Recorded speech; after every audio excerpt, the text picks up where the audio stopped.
Keep watching, and I'll show you my top tips for rebuilding brakes in the first 10 minutes. So I know I've taken this drum off before, not coming off easy again. So basically you just give it a little whack here. Don't have a pry bar, but I have, well, that's what Harbor Freight screwdrivers are for.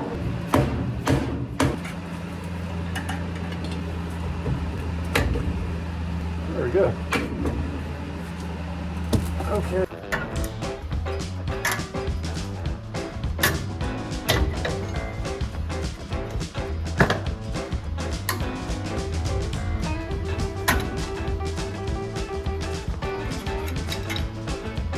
This is a keeper.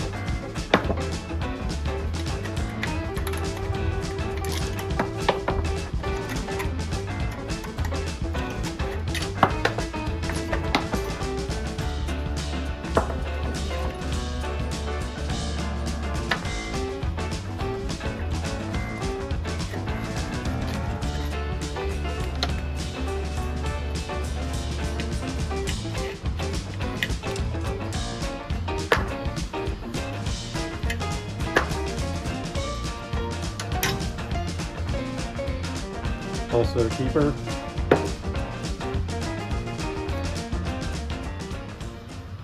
Now we have the shoes, everything off, down to the wheel cylinder on the backing plate. It's pretty low clearance on the back side to get those bolts off. And then also a bit worried about getting this flare nut loose. It's pretty rusted, so we'll need to be careful with that. You see also, looks like maybe brake fluid was leaking here because you can see a lot of rust and corrosion there on the frame itself. It's probably where brake fluid was dripping. The self-adjuster mechanism there, quite rusted. We're gonna have to see how it cleans up. Now, those are not usually replaced and not usually in your hardware kit. Good idea to bag and tag parts when you take them off. So the ones in the left bag you plan to reuse, and then it's also a good idea to still save the old ones too until you're completely done. That way, in case there's something that you missed and you do need to reuse it, you still have it before you throw it away. But also, when you do drum brakes, the new hardware kits usually come with a left and right all in the same bag, so sometimes you need to go back and check on your old springs just to see, you know, the orientation, the length, and how they compare to make sure you grab the right one out of the new bag.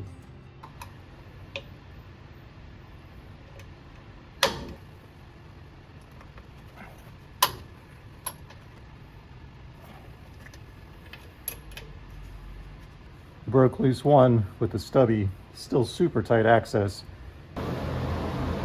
But even the flex head is not going to work because the profile is too thick, so we can't actually get it over the end of the bolt. So we're going to have to keep working with the stubby, which is how I got the other wheel off.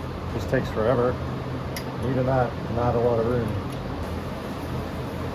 One down. Pouring rain.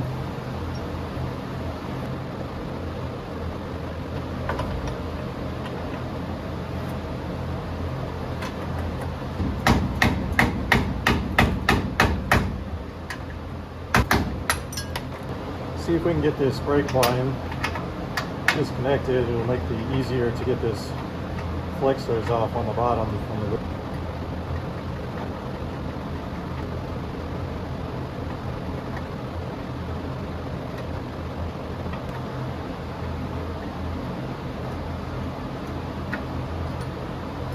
Loose and dripping, so we'll get a stopper to put on it.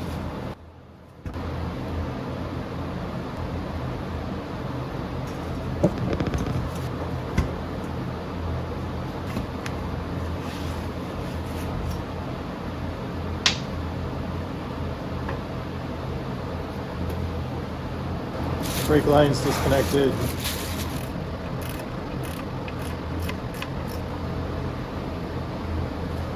Bolts removed on the back with the 3/8 stubbies. The cylinder loose. This is kind of cool. Before I throw it away, you can see it actually says made in the USA. not a lot of those anymore. And make sure you save the pins. These you definitely don't want to throw away.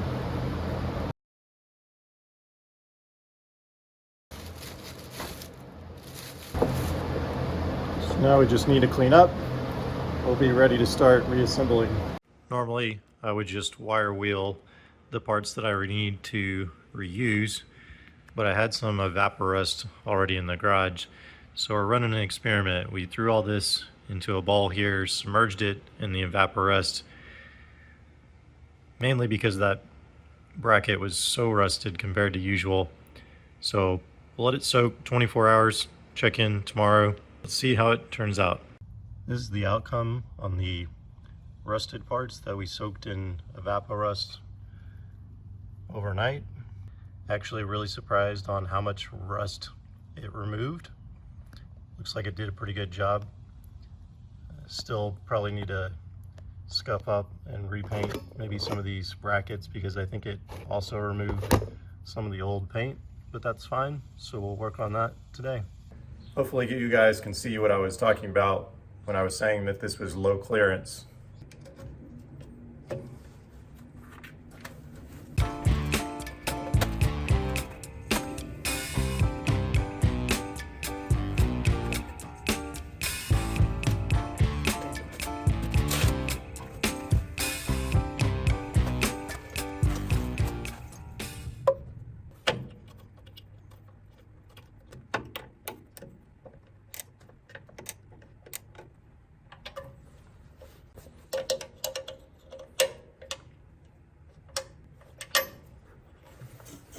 All right, wheel cylinder in, plenty snug.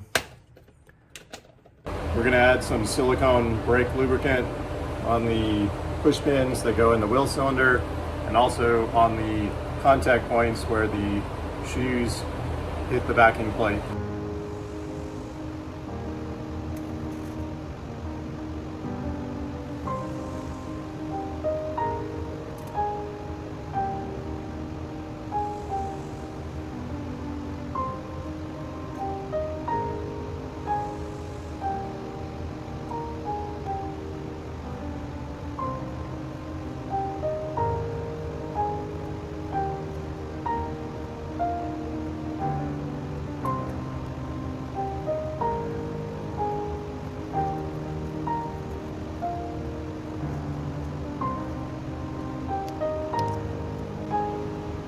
Ready to go.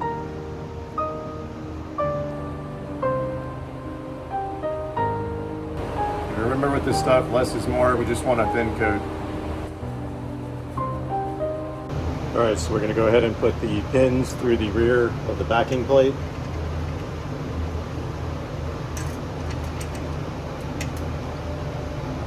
Just through each hole there, one on each side. I recommend assembling your shoes together with the star wheel adjuster and the bottom spring. Makes it a whole lot easier putting them back on, since they pull each other back together on the backing plate. Also, make sure this bottom spring here, you orient it the right direction. You want this to be able to move freely, because that's what's going to adjust your brakes. And if this spring is blocking it, it's going to be in the wrong direction.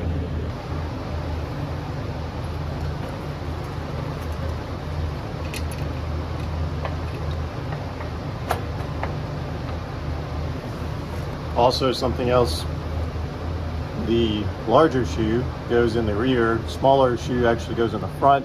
And you know which is which, because on the GMs, at least in the 60s models, for the Camaros, you have 1, 2, 3, 4 rivets if you bought rivet shoes, and on the back you have 1, 2, 3, 4, 5.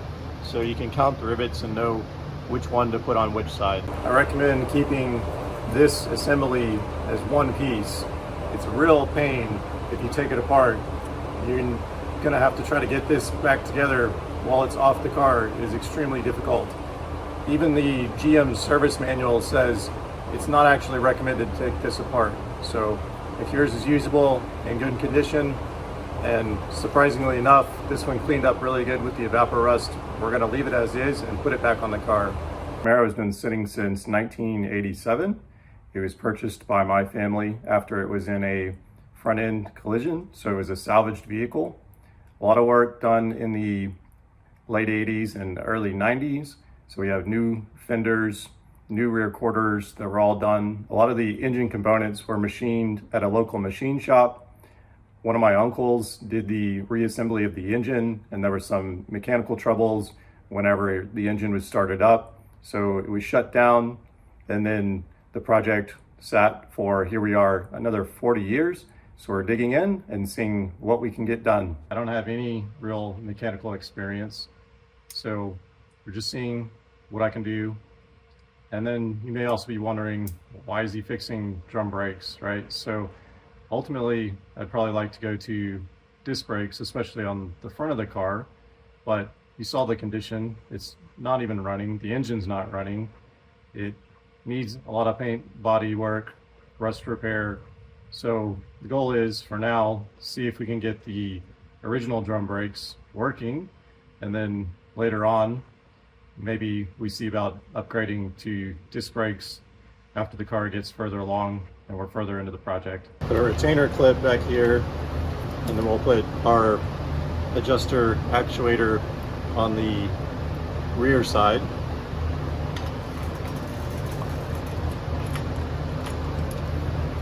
And then you want to use your shorter spring here.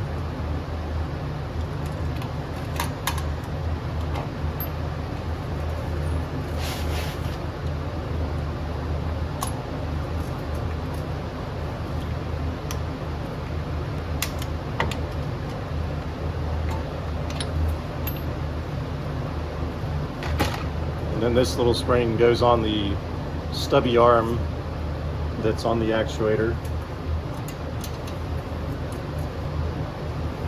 It just slips on. And then we'll put the longer of the two springs on the other side.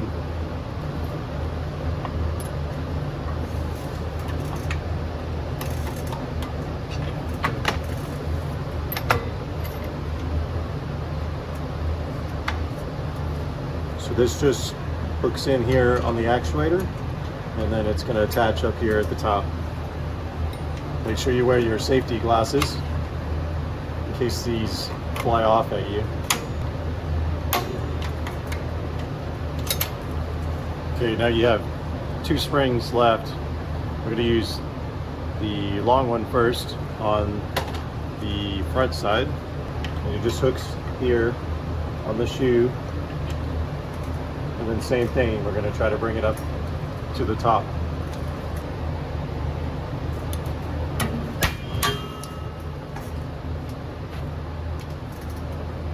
All right, one left. Same thing. There's a hole over here. We're going to attach it here. And you want to be careful when you're doing this to try not to hit the rubber boots on the wheel cylinder. Otherwise, if you damage the wheel cylinder, then we got to do all this again.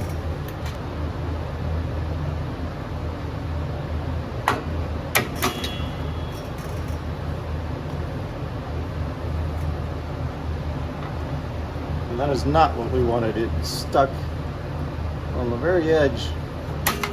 Whew. See? That's why you got to wear your safety glasses. And it definitely pinged back and got my thumb as well. I think I saw a spark.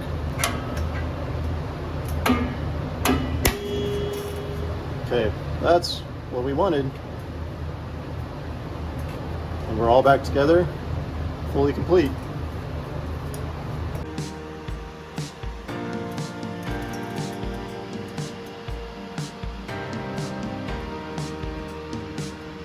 I already have about 60 hours into the car myself, the majority of that being engine work as well as working on the brakes. So on the engine side, we installed a new timing chain as well as adjusted the valves, the valve lash, and then confirmed top dead center as well to make sure we knew where the timing was, and then cleaned up the engine bay a little bit, marked the push rods so we can see visual confirmation that they're moving. Did quite a bit of work there trying to get ready to start the engine back up since it was sitting for so long. Okay, we got more projects to do. So once we finish with the brakes, we're also going to try to probably put some paint on a radiator support before installing the radiator, and then also maybe clean up the rear trunk pan on the underside of the car before installing a gas tank, getting ready to try to maybe start the engine. So yeah, stay tuned, and until next time.